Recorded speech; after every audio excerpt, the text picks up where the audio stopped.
Bom, pessoal, boa tarde. Em primeiro lugar, eu queria agradecer ao pessoal do Conecta Leitores pela oportunidade de falar para vocês a respeito de ensino de pronúncia em língua adicional. Na minha fala, eu vou tentar abordar duas questões que eu considero fundamentais sobre ensino de pronúncia, né?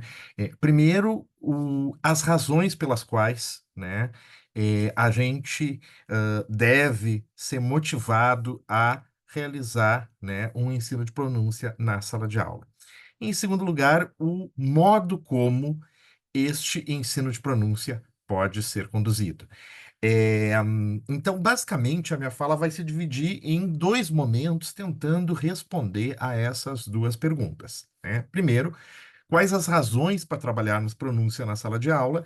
E segundo, bom, se eu estou convencido de que eu posso e devo trabalhar pronúncia na sala de aula, como é que eu posso levar a cabo este trabalho? Então, já tentando iniciar a discussão a respeito da primeira questão, a primeira coisa que eu acho que a gente tem que dizer é por que discutir razões para trabalharmos pronúncia na sala de aula? Afinal de contas, a gente sabe que a gente tem que trabalhar aspectos sintáticos, aspectos morfológicos, aspectos lexicais, aspectos pragmáticos na sala de aula. Então, por que a gente teria que estar discutindo ou justificando o ensino de pronúncia na sala de aula? Bom, na verdade, isso se dá em função de uma série de mitos, né, que ao longo dos anos têm se referido ao ensino de pronúncia na sala de aula de língua adicional, né? Ao contrário dos outros componentes da língua, o ensino de pronúncia sempre foi visto com muitos maus olhos. Na verdade, o John Lewis vai te dizer que é a Cinderela, né, do ensino de línguas, né, a pronúncia.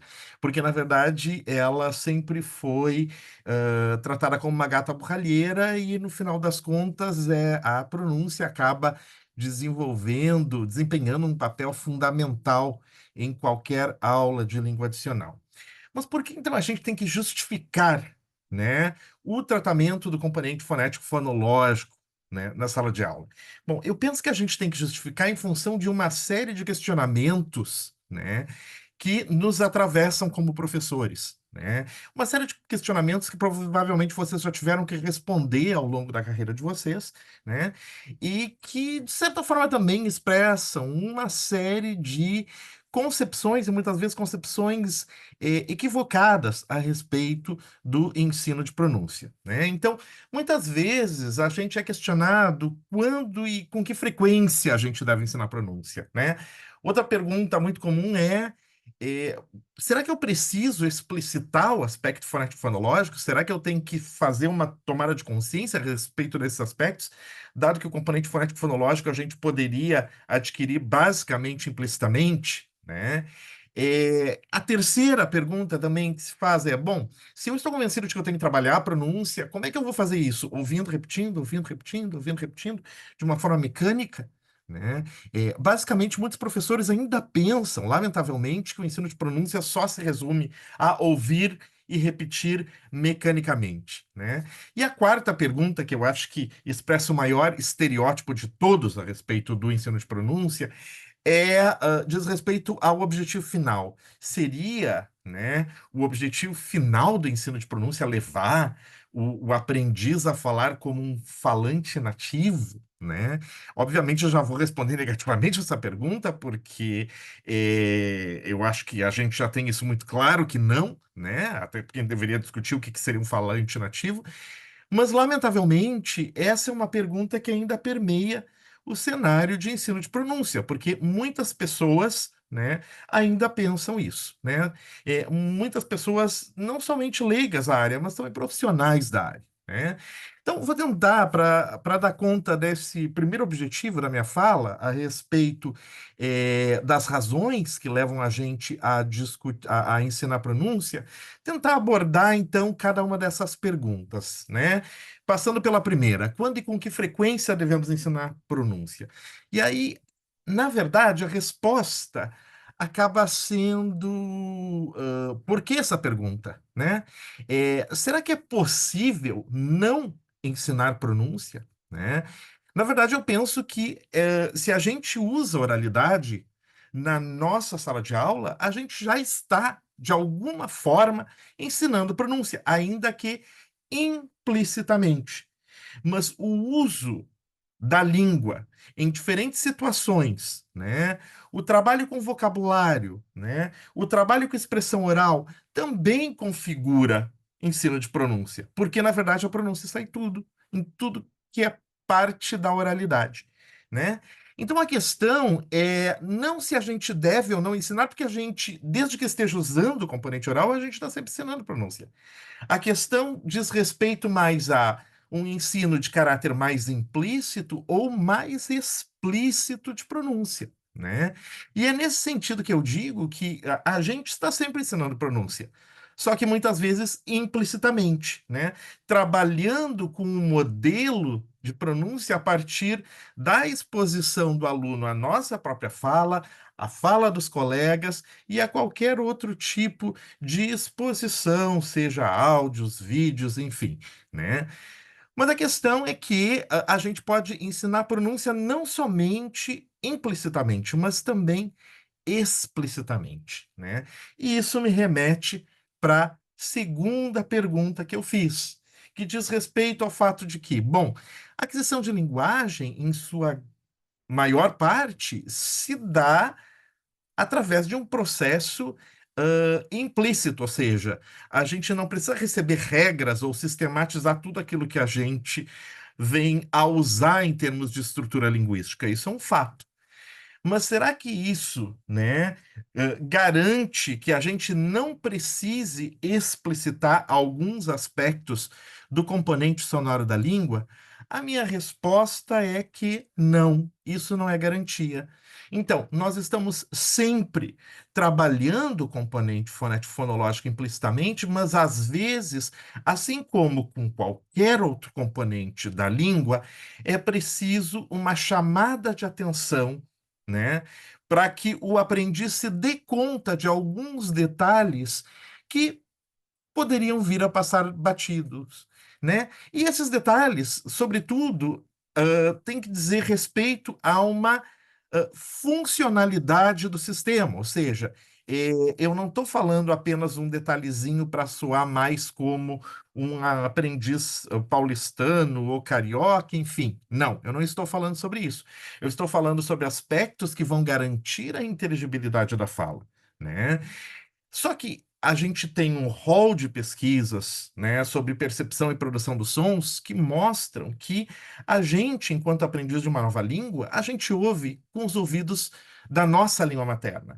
Então, para um aprendiz de português como língua adicional, por exemplo, pode ser muito difícil perceber as diferenças entre as vogais e é, por exemplo, como em peso, peso, né, ou o e ó, como em posso. E isso eu não estou me referindo somente aos aprendizes hispânicos, os próprios aprendizes norte-americanos têm muita dificuldade, ainda que o sistema vocálico deles seja muito maior.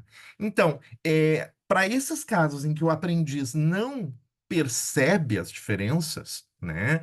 E sobretudo nesses casos em que não perceber e não produzir essas diferenças pode ter um impacto muito grande na inteligibilidade, eu penso que sim, uma chamada de atenção, uma sistematização e uma explicitação podem vir a ser bastante importantes.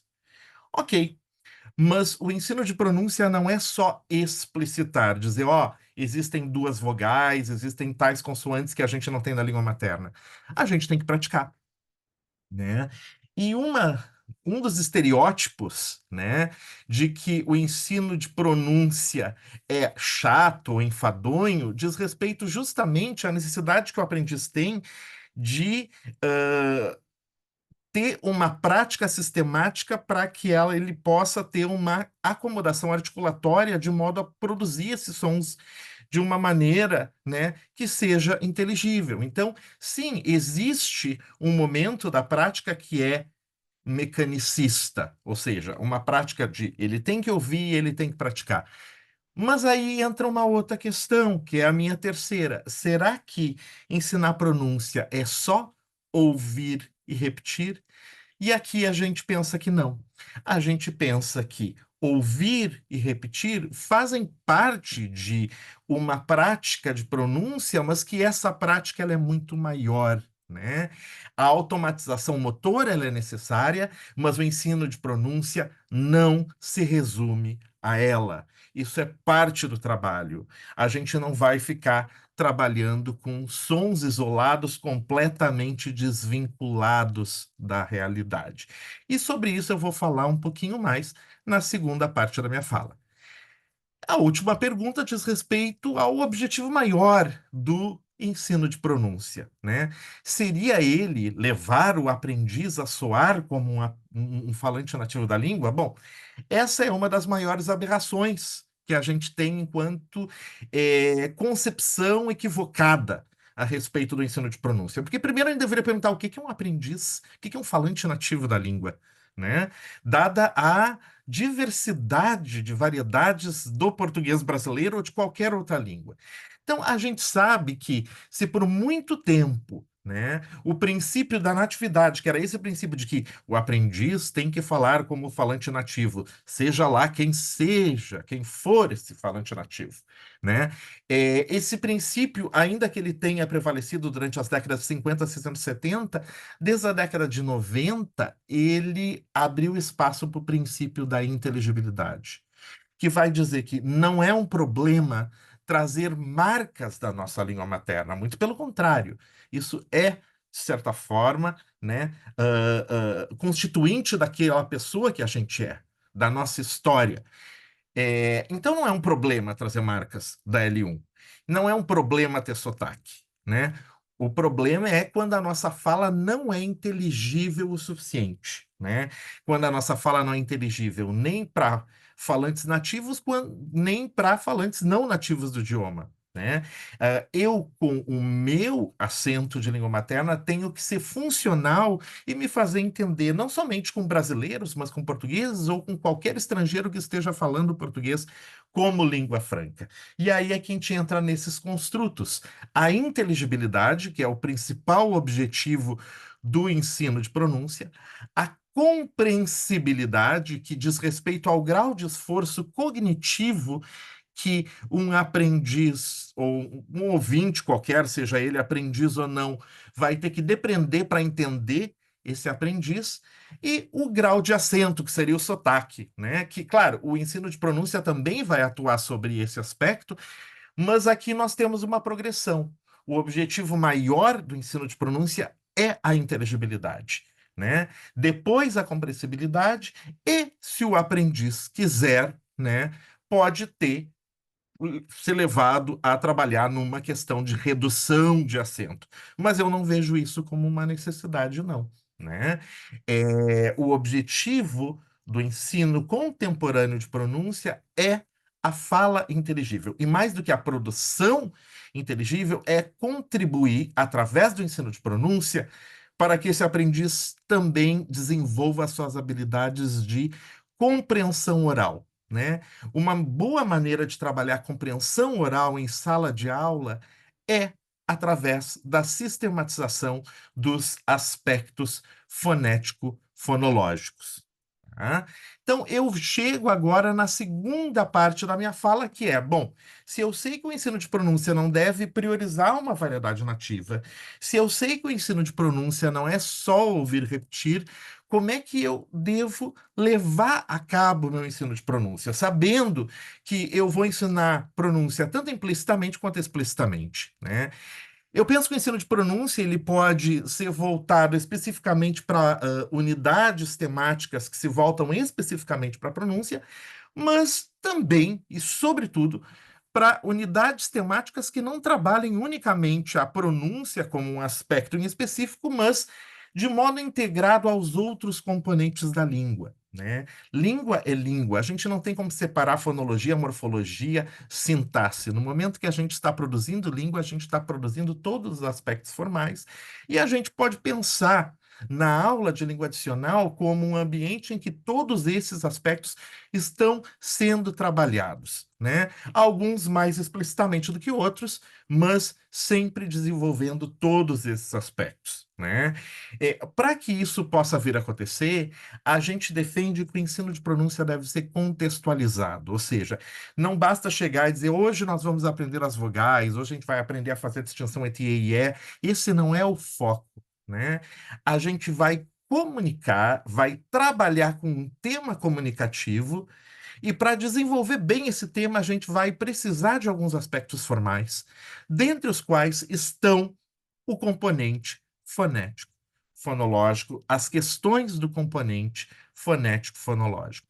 Então, eu vejo o ensino de pronúncia como algo que tem que ser integrado em unidades temáticas e a partir de temas, né?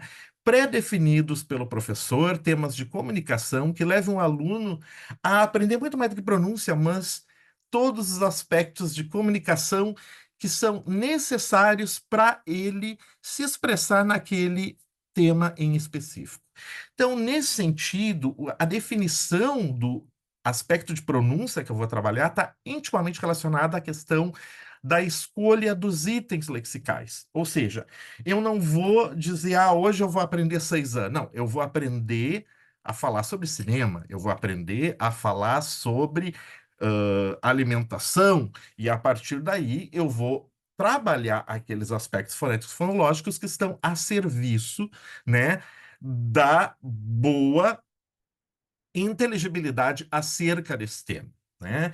É esse trabalho que a gente tentou fazer no Curtindo Sons do Brasil, que é um livro que foi publicado pela Lidel em 2017, né? E que se volta para aprendizes hispânicos, mas que se volta especificamente para a comunicação a partir de unidades temáticas. Então, no Curtindo Sons do Brasil, a gente nunca tinha unidades do tipo, agora vamos aprender o som tal. Não. A gente tinha algo do tipo, agora vamos aprender a falar sobre tal coisa. E, para isso, o componente fonético-fonológico vai ser inserido. Para vocês terem um exemplo, quando a gente queria trabalhar, né, os sons de ban e van com os aprendizes hispânicos, a gente trabalhou as capitais brasileiras, os estados e as capitais. Por quê? Porque a gente tem muitos exemplos de palavras, né? Vitória, Belo Horizonte, Porto Velho, Belém, Bahia, Pernambuco, que vão fazer uso desses sons. Então, a unidade temática viajando pelo Brasil, ela era propícia para eu trabalhar esses sons.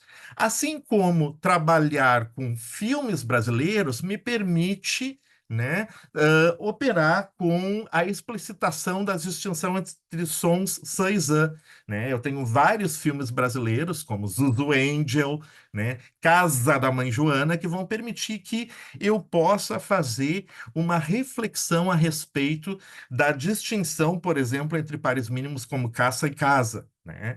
E a unidade temática Comidas Brasileiras, né, foi pano de fundo para que eu pudesse trabalhar os ditongos nasais, porque a gente tem uma série de alimentos, né, com ditongos nasais, pão de queijo, queijo parmesão, requeijão, enfim, né?